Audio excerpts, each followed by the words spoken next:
At his deathbed, my father begged me to comfort him through terminal cancer after years of cruelty, disowning me, firing me from the family business, and turning our family against me. I stayed silent until his funeral, where I finally revealed everything. Now even his parents don't want his ashes.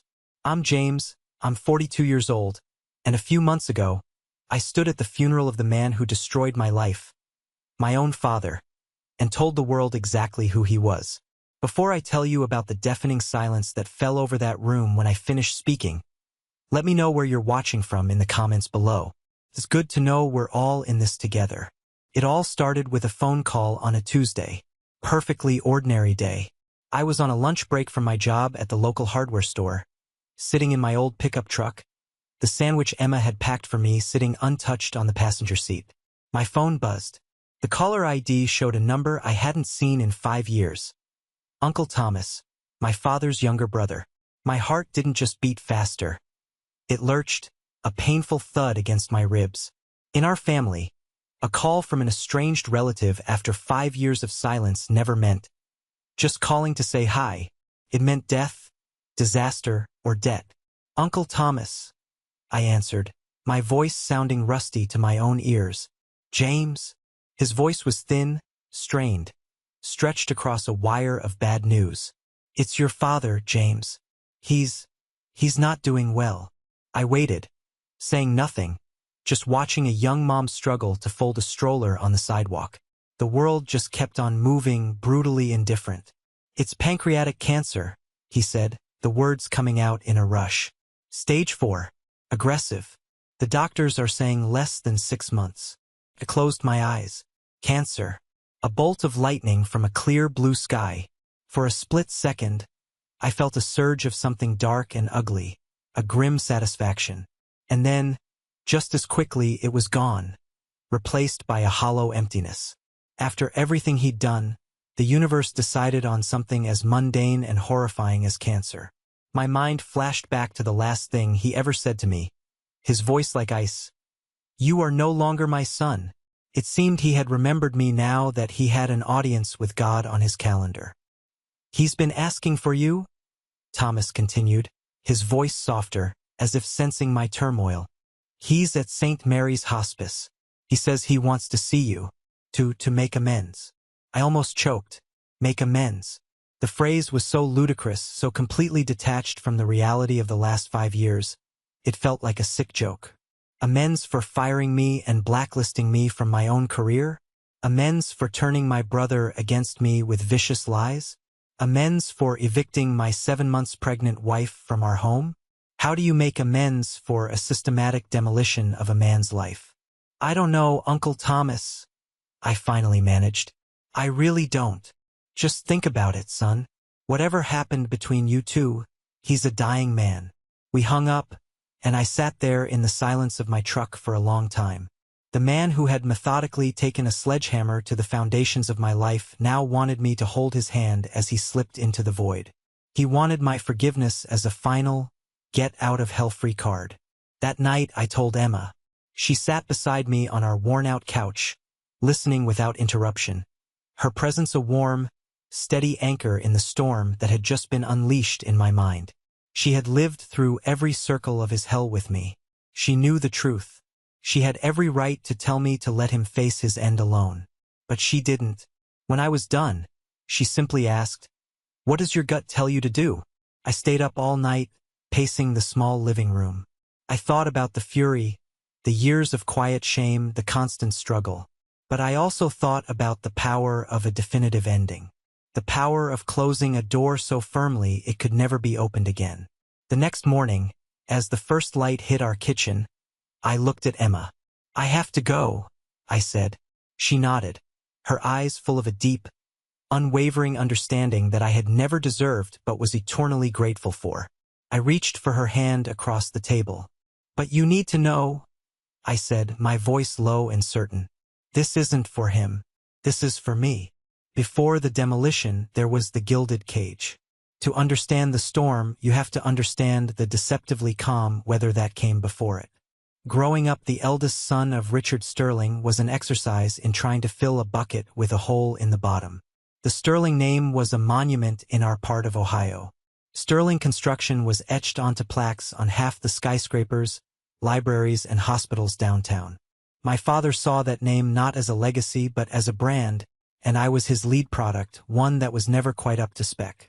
He had a talent for the backhanded compliment, the praise that was actually a criticism. I see that now. At the time, I just thought I needed to try harder.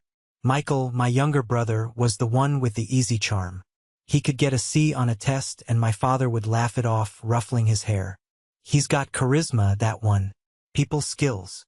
I would bring home an A, and my father would nod slowly. Good work, James. Don't get complacent. The competition is always right behind you. The competition was always my own shadow. I did everything he wanted. I went to his alma mater, Ohio State, got the civil engineering degree he'd picked out for me, and I walked into my first day at Sterling Construction a week after graduation, ready to earn my place. I was determined to get that one simple, unqualified nod of approval. And for a few years, it felt like I was getting close. The real shift happened when I met Emma. She was a force of nature, a landscape architect who was brilliant, funny, and saw something in me that had nothing to do with my last name. My father, to my surprise, was utterly charming to her. He loved that she had her own career, that she was ambitious. At our wedding, he gave a toast that was a masterpiece of manipulation, though I was blind to it then. My son James has always been the foundation, he said, his voice resonating with sincerity. Solid, dependable, strong. But Emma, he said, turning to her with a warm smile. Emma has given him a skyline. The room applauded. I felt a surge of pride. Looking back, I realized he had just called me a slab of concrete in front of 200 of our closest friends and family. The true golden age, or so I thought, began when our son, Leo, was born. I remember the day vividly. Emma was exhausted but radiant. I was holding this tiny, perfect little person, my son, and I had never felt a love so fierce. My father walked into the hospital room. He wasn't the CEO of Sterling Construction then. He was just a grandfather. He looked at Leo, wrapped in a blue blanket, and his usually stern face softened in a way I'd never seen. A sterling heir, he whispered, a genuine smile touching his lips. He reached out a finger, and Leo's tiny hand wrapped around it. He has a strong grip. Good. He'll need to be tough to live up to this family's name. Even in that perfect moment, there was a condition, a standard to be met. But I ignored it. I wanted to believe this was a new chapter, and for a while it was. He started including me in high-level meetings. He'd ask for my input on major bids. He even publicly praised a cost-saving initiative I had designed for a new office park project. "That's my boy," he said in a board meeting, clapping me on the shoulder. Thinking like a Sterling. The approval was intoxicating. I finally felt like I was his partner, his successor. I was in. I was safe. That comfort was the most dangerous illusion of all.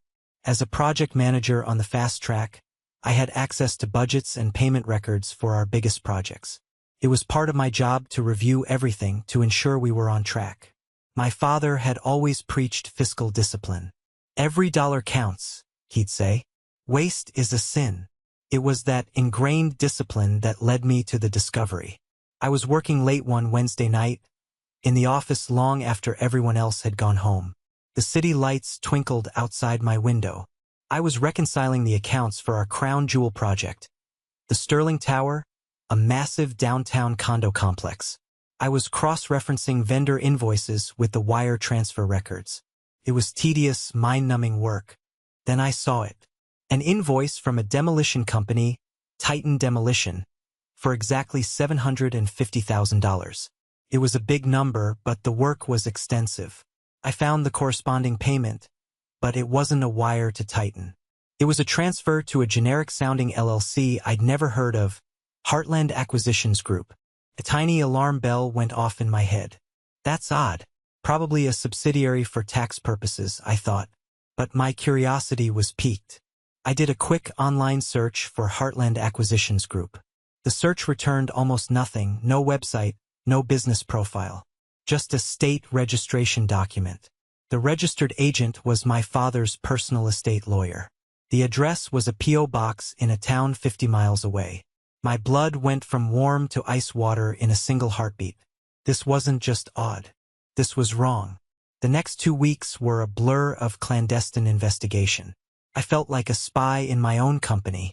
I'd come in at dawn, before anyone else arrived, and stay until midnight, digging through digital archives. My heart pounded every time I heard footsteps in the hallway. I used my high-level access to pull records from older projects, cross-referencing invoices with payment logs. It was like pulling on a single loose thread that unraveled the entire tapestry of my father's success. It was a complex, brilliant system, a web of shell corporations with bland, untraceable names. Padded invoices from legitimate vendors, with the excess funds funneled to one of the shell accounts. Phantom vendors who provided no services but received millions. Materials billed to one project but never delivered.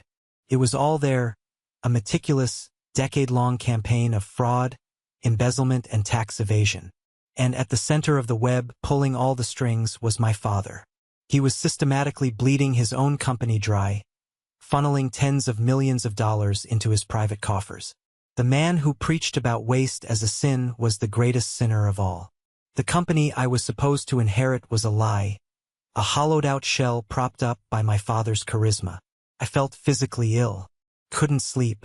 I'd look at my beautiful wife, my perfect son, and feel a wave of nausea. Their future was built on a foundation of criminal activity. What was I supposed to do? Go to the board? They were his hand-picked cronies. Go to the feds?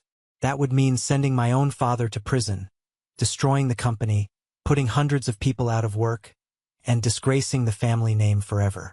I couldn't do it. I had to believe there was a way to fix it. I convinced myself that he had just gotten in over his head, that he'd made a mistake and didn't know how to get out. I decided, in a fit of filial loyalty and stunning naivety, to confront him, to give him a chance to make it right, as a son, not as an employee, an act of grace. I walked into his magnificent corner office, the one that overlooked the city he owned, my printed evidence trembling in my hands. "Dad," I said, my voice surprisingly steady, "we have a problem." He leaned back in his massive chair, a picture of calm authority. "What's on your mind, son?" I laid the papers on his polished mahogany desk. The shell company names, the suspicious wire transfers. I didn't raise my voice. I didn't accuse. I presented it as a crisis we had to manage. "There are some serious irregularities here," I explained, my heart hammering against my ribs. "I don't know how this happened, but we need to get ahead of it. We can fix the books, we can pay the back taxes and penalties. We can contain this before it blows up." I looked at him, my eyes pleading. "Please just be the man I want you to be."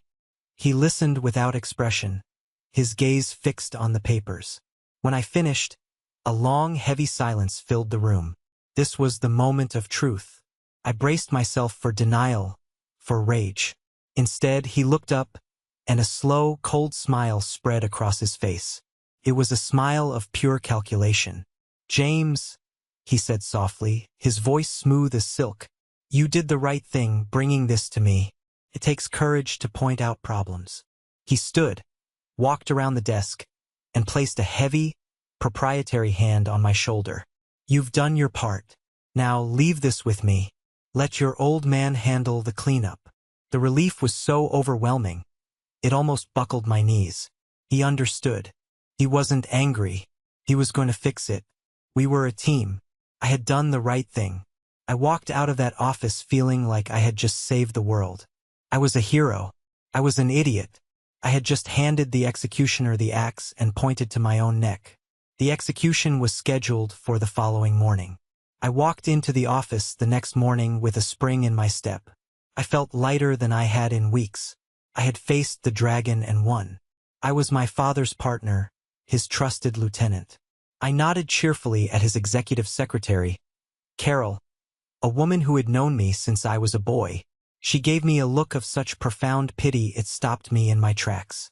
"He wants to see you, James," she said, her voice barely a whisper. "The main conference room." He's with Mr. Harrison and Mr. Gable. Harrison and Gable, the two oldest board members, men who owed their entire careers to my father. They were his Praetorian Guard. A meeting with them wasn't for good news. The lightness in my chest turned to a cold, heavy knot. I walked down the hall, my confident stride gone, replaced by the slow tread of a man walking to the gallows. The three of them were already seated at the long, polished table, a grim tribunal. My folder, the one with my research, sat in front of my father. "James, sit down," he said. His voice was different. Gone was the warmth of the previous day, replaced by a grave, sorrowful tone that was purely for the benefit of his audience. I sat. The air in the room was so thick with tension I could taste it. "Gentlemen," my father began, addressing his cronies, "we have a grave situation. It has come to my attention that there has been a pattern of significant financial mismanagement, originating from James's projects." He opened my folder and slid a spreadsheet across the table. "As you know, James has been under a great deal of personal and professional pressure. He made some errors in judgment. He tried to cover them up. My brain short-circuited. I couldn't process the words. It was like listening to a foreign language. He was taking my discovery, my evidence against him, and twisting it, reshaping it into a weapon pointed directly at my heart. "What?" I stammered, looking from my father to the other two men. "No, that's not what happened. I found this. I brought it to him." Mr. Harrison, a man who had bounced me on his knee at company picnics, looked at me with cold disappointment. "James, your father told us you came to him and confessed that you were in over your head." "He's lying." The words exploded out of me, raw and desperate. "Look at the evidence. The shell companies are registered to his lawyer." My father sighed, a deep, theatrical sound of a heartbroken parent. "I know you're scared, son. We all make mistakes. The important thing is to take responsibility." He made eye contact with me then, and there was no sorrow in his eyes, only a chilling finality. "This company cannot afford a scandal. For the good of our employees and our family name, we've decided to handle this internally." He slid a single sheet of paper across the table. My resignation letter, typed up and waiting for my signature. It cited personal reasons. "You can sign this and we will be generous with your severance," he said, his voice cold as steel. "Or, we can terminate you for cause gross financial misconduct. If we do that, we will be obligated to make a public statement. Your career in this industry will be over. The choice is yours." It wasn't a choice.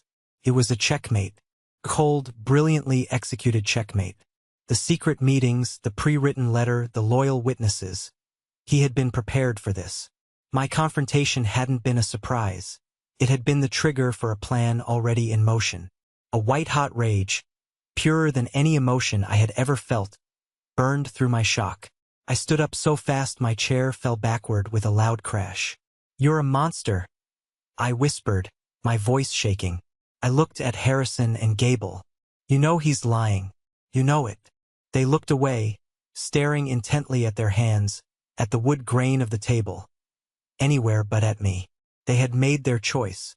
"Keep your damn severance," I snarled at my father. I turned and walked out of the room, out of the company, out of the life I had known, the sound of my own world collapsing ringing in my ears. The purge was brutally efficient. By the time I reached my office, my login credentials had been disabled. My key card was deactivated. A stoic security guard I didn't recognize stood waiting with a cardboard box containing my photos and a coffee mug. He followed me to the elevator and walked me out the front door. A quiet, humiliating escort out of my own life. The character assassination began within hours. My father didn't just fire me. He systematically salted the earth around me. I started calling headhunters and industry contacts. The initial conversations were always warm and promising. "With your experience at Sterling? Of course, we have opportunities." Then silence. An hour later, a curt email. "Apologies. The position has been filled." It was a friend from college, a VP at another firm, who finally told me the truth. "James, I'm sorry," he said, his voice low over the phone. I can't touch you. The word from the top is that you're radioactive. Your old man is telling everyone you were caught with your hand in the cookie jar. He's painting himself as the heartbroken father who had to do the right thing. It's a brilliant story, and everyone is buying it. The final blows came in quick succession. A letter from his lawyer informed me I had been written out of his will and removed as a beneficiary from all family trusts. Then came the eviction notice, taped to the front door of our beautiful home, the one he had given us as a wedding gift. We had 3 days to get out. Emma was 7 months pregnant. I remember her sliding down to the floor in the foyer, her hand on her belly, just sobbing. I knelt beside her, wrapping my arms around her, feeling utterly powerless. We packed our life into boxes, the sound of the tape gun echoing the breaking of our hearts. The deepest cut, the one that I thought might actually kill me, came from my brother. I called Michael, my last hope, convinced he would see the truth. He's lying, Mike, I said, my voice cracking. He set me up. You have to believe me. His response was cold fury. Believe you? Dad told me everything. He said you got into gambling debts. He told me you stole the money from my college fund that he was holding for me. My own brother. A thief and a liar. It was a lie of such breathtaking cruelty and genius that it left me speechless. There was no college fund. There were no gambling debts. It was a fiction, crafted specifically to be unforgivable, to turn my own brother into my enemy. And it worked perfectly. You're a disgrace to this family, Michael spat. Don't ever call me again. The line went dead. We moved into a cramped, depressing apartment with peeling paint and the constant smell of other people's cooking. Our savings evaporated. The stress was a physical presence, a third person in our marriage poisoning everything. It led to the worst night of my life. We were fighting about money, about the future, about everything and nothing. The fear and shame I'd been bottling up finally exploded. I yelled. She cried. Words were thrown like stones. Finally, Emma stood in the middle of our tiny living room, her face pale, her hands trembling. I can't do this, James, she whispered, her voice broken. I can't live like this. I can't watch what he's doing to you, to us. He's winning. He's destroying you, and you're letting him. She packed an overnight bag, her movements jerky and unfamiliar. I'm going to my mom's. I just need to breathe. Watching her walk out that door, watching her get in her car and drive away, was the moment I truly hit bottom. He hadn't just taken my job, my home, and my family. He had taken my hope. He had taken the one person who made it all bearable. I was utterly and completely alone in the ruins. For 2 days, I didn't move from the couch. The silence in the apartment was a living thing, mocking me. I was at the bottom of a deep, dark well with no light and no will to climb. On the 3rd day, I heard a key in the lock. Emma was back. Her eyes were puffy, but her jaw was set. She walked over and knelt in front of me, taking my cold, lifeless hands in hers. Okay, she said, her voice quiet but fierce. I'm done crying, and you're done moping. He took your job. He took your money. He is not taking this family. She squeezed my hands hard. We fight. We start over. Together. You, me, and this baby. A tiny spark ignited in the cold, dead ashes of my soul. It wasn't much, but it was enough to see by. She was right. The pity party was over. The next 5 years were a long, hard climb out of the well. The name Sterling was a brand. All right, a brand of disgrace. I couldn't get a job in any field remotely related to construction or engineering. So I swallowed my pride. I did whatever it took to put food on the table. I mowed lawns in the suffocating Ohio summer heat. I shoveled snow in the brutal winter cold. I finally landed a steady job at a Home Depot, wearing the bright orange apron, stocking shelves, and mixing paint. It was humbling in a way that scours you clean. I'll never forget one afternoon. I was helping a customer load bags of concrete into his pristine Mercedes. I looked up and recognized him. Mr. Thompson, a developer my father had played golf with for 20 years. He recognized me at the same time. A flicker of pity, then deep discomfort, crossed his face. He pressed a folded $20 bill into my hand. "Keep the change, son," he mumbled, refusing to meet my eyes before speeding away. I stood there in the parking lot, holding his pity money, the shame burning a hole in my pocket. I never spent it. It became a reminder. Emma was my salvation. She went back to work just a few months after our incredible daughter, Sophie, was born. She never complained. She was a warrior, my partner in everything. We operated like a special forces team, coordinating schedules, juggling childcare, celebrating tiny victories like paying the electricity bill on time. We found a new kind of happiness, a tougher, more resilient joy, forged in the fires of adversity. We had pizza picnics on the living room floor. We discovered every free park and playground in a 50-mile radius. Our life was small, but it was ours, and it was real. But the injustice of it all remained, a low-grade fever that never broke. My father had successfully rewritten history. I was the black sheep, the failure. He was the stoic patriarch, forced to disown his wayward son.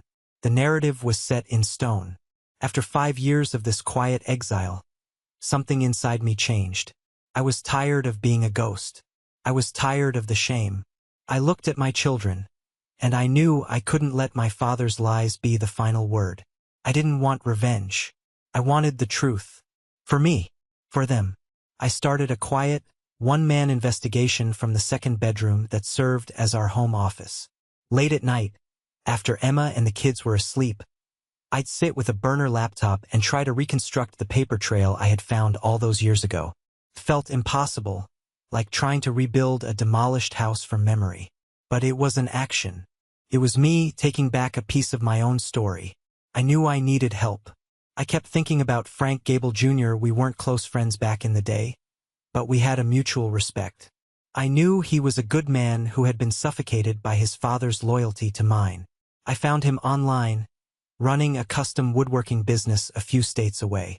For a week, the cursor blinked on a blank message screen. What could I even say? Finally, I just typed, "Hey Frank, James Sterling. Long time. I'll be in your area on business. Would be great to grab a beer if you're free." A small lie to get to a bigger truth. He responded almost immediately. "Sterling. Wow. Yeah, man. Let's do it. How's Thursday?" We met in a dimly lit pub that smelled of stale beer and old wood. After the awkward catch-up, I laid it on the table. "Frank, I need to know why you really left the company." He drained half his pint before answering. He stared at the condensation on his glass. "I left," he said, his voice low and gravelly, "because I couldn't stand the stench anymore, James. The stench of hypocrisy. What your father did to you. It was the last straw. He'd become a petty tyrant. My own dad was terrified of him, and I couldn't respect him for it." He shared a story about how my father had systematically ruined a small, family-owned supplier over a minor bidding dispute, just to prove a point. "He enjoyed the cruelty," Frank said, shaking his head. "That's when I knew I had to get out." My heart hammered against my ribs. "He recorded meetings, Frank. I know he did. Strategy sessions." Frank looked me dead in the eye, a flicker of something, fear, or maybe resolve, in his expression. He was arrogant. He loved the sound of his own voice, especially when he was plotting. He called them his war diaries. He took a deep breath. My dad was supposed to destroy all his old records when he retired, but he didn't. He was a pack rat. He kept years of transcripts and audio tapes in boxes in his attic. He passed away last year, James. The unspoken offer hung in the air between us. It was a massive risk for him. "Meet me here tomorrow," he said, his voice firm now. "Same time. Don't be late." The next 24 hours were the longest of my life. When I saw him walk into the pub the next night, he was carrying an old, leather briefcase. He sat down, slid it under the table to my feet, and ordered a whiskey. "I spent all day going through it," he said, his voice barely a whisper. "It's worse than you think. It's all there. The meetings where he and his lawyer map out how to frame you. The specific conversation where he invents the stolen college fund, lie to poison Michael against you. He'd been planning to push you out for over a year before you ever found the financial fraud. He thought you were too soft, too ethical to run the company his way. Your discovery was just a gift-wrapped excuse. He pushed a small, black flash drive across the table. I digitized the key audio files and the most damning transcripts. The rest of the paper is in the briefcase. He stood up, putting a 20 on the table. I was never here. We never had this conversation. He looked at me, a hard, determined glint in his eye. Go get him, James. For all of us who were too scared to. He walked out. I sat there for a long time, my hand resting on the briefcase that held my vindication. It was a bomb, and my father had just handed me the detonator. The hospice at St. Mary's was a place of forced quiet and the pervasive, sweet, chemical smell of disinfectant trying to mask the scent of decay. Life here was measured in morphine drips and shallow breaths. In a private room at the end of a long beige hallway, my father, the great Richard Sterling, was finally running out of time. He was a withered effigy of the Titan I remembered. His skin had a waxy, yellow sheen and was stretched so tightly over the bones of his face that he looked like a skull. The booming baritone that could command a boardroom or crush a son's spirit was gone, replaced by a dry, rattling whisper that was a struggle to hear. But his eyes, sunken in their sockets, were terrifyingly alive. They were the same eyes, sharp, appraising, and glittering with an unquenchable arrogance that not even terminal cancer could extinguish. My mother and brother were in the room, hovering like nervous ghosts. They looked at my arrival as a last-chance miracle, their faces etched with a desperate hope for a deathbed reconciliation, a final, cleansing scene of forgiveness. They were about to witness a very different kind of reckoning. I pulled a vinyl chair up to the bedside, the screech of its legs on the linoleum floor unnervingly loud in the quiet room. His eyes followed me, the only part of him that could still move with any speed. James, he rasped, the word like dry leaves skittering across pavement. You came. Uncle Thomas said you were asking for me, I replied, my voice a flat, neutral thing. I was determined not to give him a single emotional handhold. He attempted a smile, a gruesome pulling back of his lips. A man lies here. He gets to thinking, he whispered, pausing for breath. About what matters. What's important. His family, James. Only family. He paused again, a master of dramatic timing even on his deathbed. I know I was hard on you. I made mistakes. It was the classic cowardly non-apology. Vague, impersonal, an insult in its inadequacy. I refused to accept it. Mistakes? I asked, my voice still quiet, but with an edge of surgical steel. Let's be specific. You systematically destroyed my reputation. You framed me for a crime you committed. You turned my brother against me with a disgusting lie. You threw my pregnant wife out of our home. Are those the mistakes you're referring to? The flicker of irritation in his eyes was my first reward. The mask of the penitent father was slipping. It was a misunderstanding, he wheezed. You were young, emotional. You didn't see the big picture. Oh, I see the big picture now, Dad, I said, leaning forward slightly. I saw it on the spreadsheets I brought you. My intention was to save the company you were bleeding dry. Your intention was to save yourself by sacrificing me. There was no misunderstanding. Michael, ever the peacemaker, shifted uncomfortably. James, please, he whispered. Not now. He's sick. My father raised a skeletal hand, a gesture that still held a pathetic echo of his old authority. No, it's all right, Michael, he rasped, then turned his gaze back to me. Now came the real pitch. He tried a different tactic. Guilt. Your mother. She's been so unhappy. This rift, it's tearing her apart. You could give her peace, James. When I didn't respond, he moved to the final, desperate gambit. The truth. Our name, James, he whispered, his eyes gleaming with a feverish intensity. The Sterling name. It's a legacy. My legacy. I spent my entire life building it into something that commanded respect. His breath hitched. But you're the one I hurt. You're the only one whose forgiveness matters. If you forgive me, they'll all follow your lead. The story will have a happy ending." He took a ragged breath. "My lawyer was here this morning. The will, I told him to change it, to put you back in. Everything, James. It can all be yours again." He locked his eyes on mine. "Just do one thing for me. Stand up at my funeral. Tell them I was a good man. A good father who made some mistakes but loved his family. Help me fix my legacy, son. It's all I have left." And there it was, the raw, naked, transactional heart of the man. It wasn't about remorse. It wasn't about love or family. It was about public relations. It was a business deal. He wanted to buy my silence with his stolen fortune, to use my forgiveness as a final coat of paint on a rotten structure. I stared at him, at this shrunken, dying monster, and the towering inferno of rage that had lived in my gut for 5 years was suddenly extinguished, doused by a flood of cold, clear pity. He was pathetic.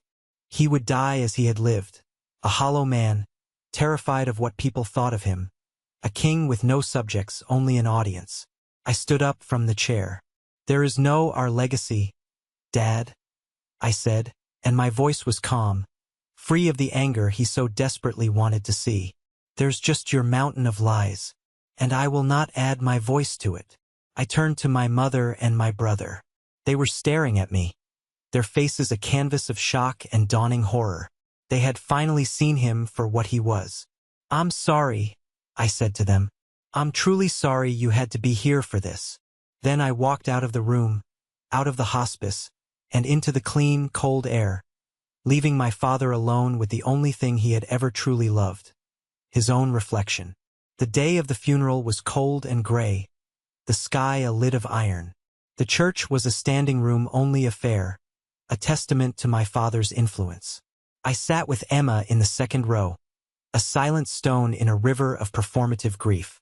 I listened to the platitudes, the carefully curated anecdotes about his vision and generosity. It was a masterclass in fiction. Finally, my aunt, his sister, stood at the podium. After her own tearful eulogy, she looked directly at me, her eyes pleading. "And now, I'd like to invite his eldest son, James, to come share a few words of reconciliation and love." A hopeful murmur rippled through the pews. This was the scene everyone had been waiting for. The prodigal son returned to the fold to heal the family's wounds and praise his father. Emma squeezed my hand, a silent transfer of strength. I squeezed back, then let go and made the long walk to the front of the church. The air crackled with anticipation. I stood at the podium and looked out at the sea of expectant faces. My mother, my brother, my father's business partners, his golfing buddies, the people who had believed his lies and shunned me. In my coat pocket, my fingers found the folded edges of the transcripts. My father, Richard Sterling, was a builder. I began, my voice amplified by the microphone, clear and steady. He built a great company. He built a great legacy. We're here today to honor that legacy. And I believe the best way to do that is not with my memories, but with his own words. A wave of confusion washed over the congregation. I pulled the papers from my pocket. "These are his words," I said, my voice dropping into a cold, factual tone. From a recorded strategy session a few weeks before I left his company. Quote, "The boy is a problem. He's too earnest, too by the book. He's a liability to our way of doing things. We need to cut him loose, but it has to look like his fault. We need a narrative." An audible gasp swept through the church. I saw my mother press a hand to her mouth. Michael's face was ashen. I let the silence hang for a moment before continuing. "On the matter of the money he claimed I stole from my brother's college fund. From a recorded conversation with his lawyer. Quote, the college fund story is perfect. It's emotional, it's personal. It will ensure Michael stays on my side. It's not like the boy will ever ask for proof. He's too trusting." I looked directly at my brother. The truth hit him like a physical blow. His face crumpled. "And finally," I said, my voice ringing with the weight of 5 years of injustice, regarding the plan to destroy my career after I was gone. Quote, "I don't just want him out. I want him ruined. I'll make a few calls. By the time I'm done, he won't be able to get a job as a ditch digger in this state. A son needs to learn his place. This will be his final lesson. I carefully folded the papers and placed them back in my pocket. The silence in the church was absolute, a ringing, breathless void. That, I said, my voice low but carrying to every corner, is the legacy of Richard Sterling. He was a builder, yes. He built his empire on a foundation of lies, theft, and the ruins of his own family. I looked out at the sea of pale, stunned faces. These quotes, and the full, unedited audio recordings from which they were taken, have been provided to my attorney. They will, of course, be made available to any relevant state or federal authorities who may wish to investigate the business practices of Sterling Construction. Then, without another word, I turned, walked down from the podium, took my wife's hand, and together we walked out of that church, leaving the bomb of truth to detonate in the hollow space where a great man's reputation used to be. We didn't go to the reception. The thought of making small talk over catered sandwiches while the aftershocks of my speech were still rattling the chandeliers was unbearable. Instead, Emma and I went to a small, greasy spoon diner on the other side of town. We slid into a cracked vinyl booth, and I ordered 2 black coffees. We sat in silence for a long time, just holding hands across the sticky tabletop. The storm had passed. The air was still and quiet. "Are you okay?" Emma finally asked, her thumb tracing patterns on the back of my hand. "I think so," I said, and I was surprised to find that it was true. I didn't feel triumphant or vengeful. I just felt empty. But it was a good kind of empty. A clean empty. The kind of empty space you have after you've finally taken out all the trash. "What happens now?" "Now," she said with a small, weary smile, "we go home, and we live our lives." My phone started vibrating in my pocket around 4 o'clock. A cascade of calls and texts. My aunt, her name flashing on the screen. Full of fury, I was sure. My Uncle Thomas, probably caught in the crossfire. A dozen numbers I didn't recognize. I turned the phone off and put it in the glove compartment. The noise of their world could wait. I was done with it. The first real communication came 2 days later, not from a place of anger, but of profound sorrow. It was a call from my grandfather, my dad's dad. He was a man of the earth, a retired farmer who had always seemed quietly mystified by his son's relentless ambition. "James," he said, his voice, usually so steady, was thick with emotion. "Your Uncle Thomas, he played the recording of your speech for us. Your grandmother and I." He paused, and I heard him take a long, ragged breath. "Son, is it all true? Every word?" "Yes, Grandpa," I said softly. "It's all true." The silence on the other end of the line was heavy with the weight of a lifetime of denial crumbling to dust. I could hear my grandmother weeping in the background. "We raised him better than that," he finally said, his voice cracking. "We thought he was a good man. A hard man, but a good one." He cleared his throat. "He became a stranger to us, James. A man obsessed with money and appearances." There was another pause, and when he spoke again, his voice was firm. "Your father built skyscrapers, James, but you stood up and you rebuilt a good name from the rubble. And I want you to know, your grandmother and I, we have never been more proud." Tears welled in my eyes. That simple, heartfelt validation meant more than the entire Sterling fortune. He went on to tell me they had held an emergency meeting as the remaining board members of my father's charitable foundation. His final, desperate attempt at burnishing his legacy. They had voted unanimously to dissolve it. Every last penny was being redirected to a national advocacy group for victims of corporate fraud and familial abuse. It was a quiet, powerful act of justice, a public declaration that the Sterling name would now be used to heal the kinds of wounds my father had inflicted. That night, there was a tentative knock on our apartment door. I opened it to find Michael.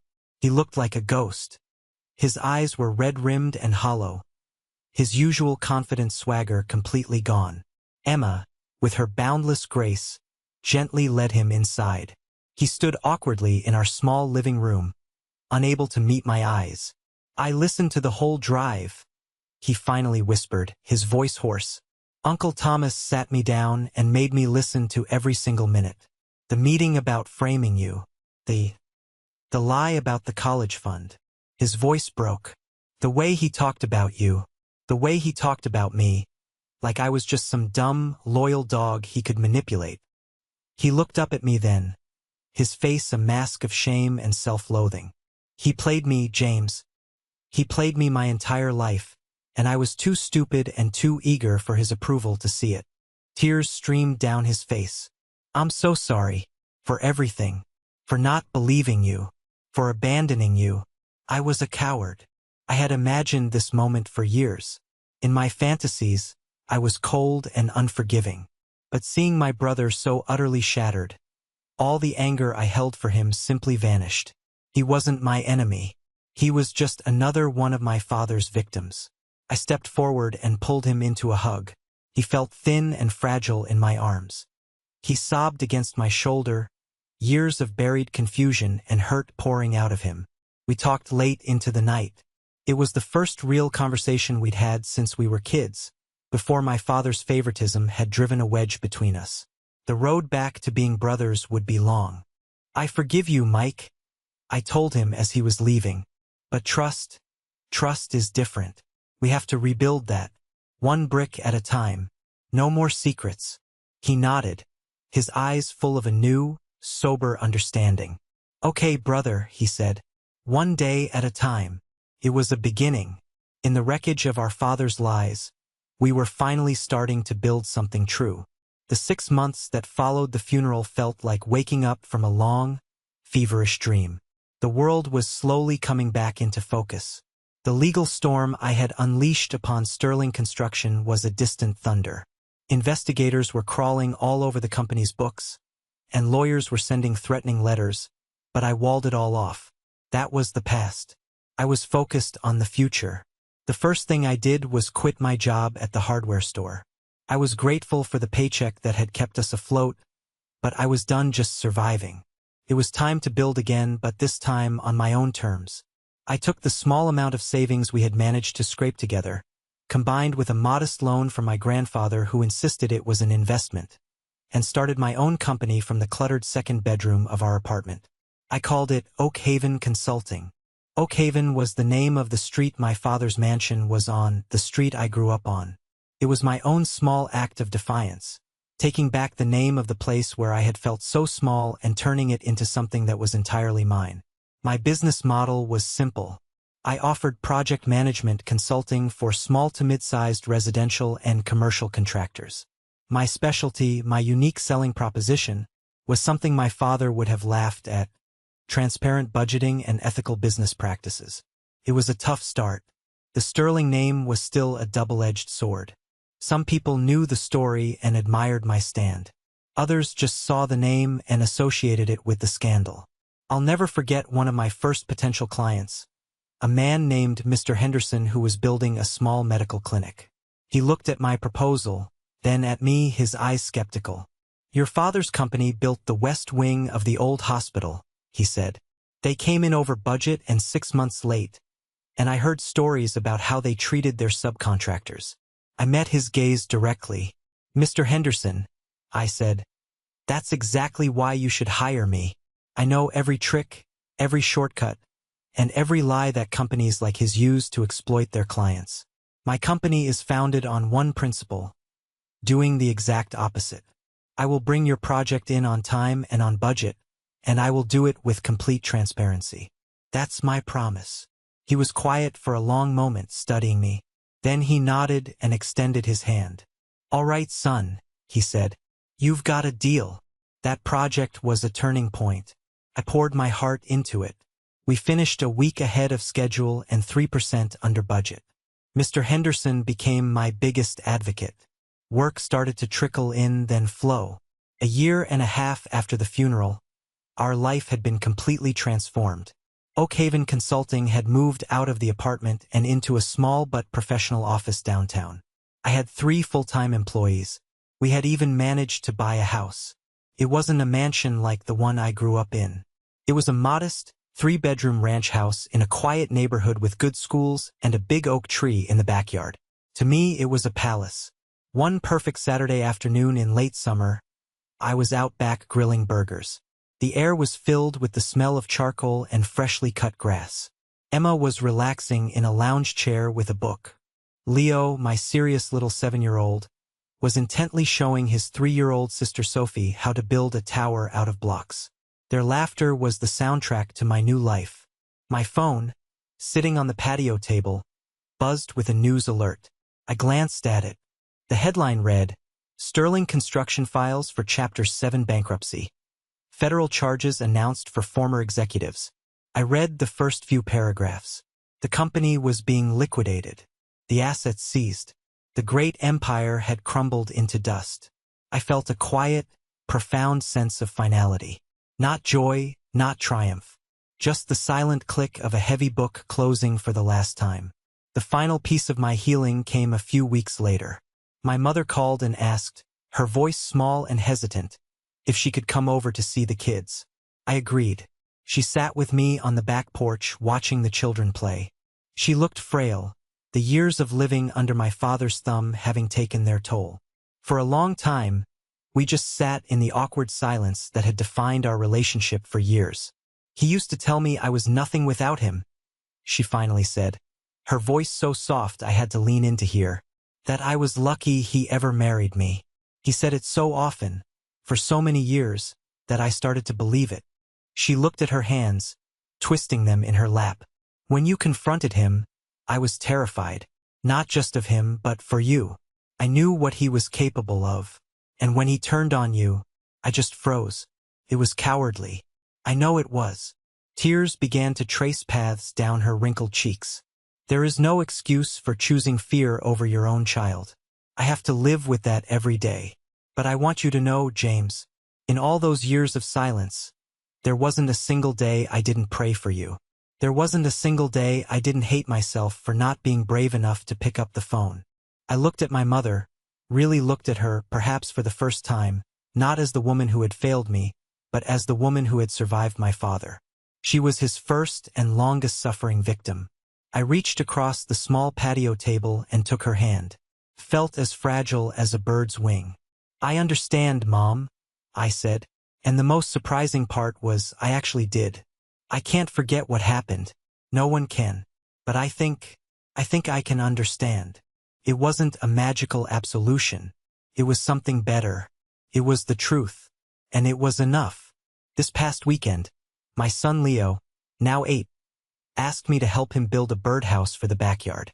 He'd gotten a simple kit for his birthday, a small box of pre-cut pine boards, a little bag of nails, and a sheet of instructions. We sat together at the picnic table under the big oak tree, the afternoon sun filtering through the leaves. I showed him how to hold the hammer, how to line up a nail so it wouldn't bend. His small hand, so full of earnest concentration, fit inside mine as I guided his first few swings. The first couple of nails went in crooked. We laughed, pried them out, and tried again. As we worked, the simple, repetitive motion of building something small and good, my mind drifted. My father's entire life was about building.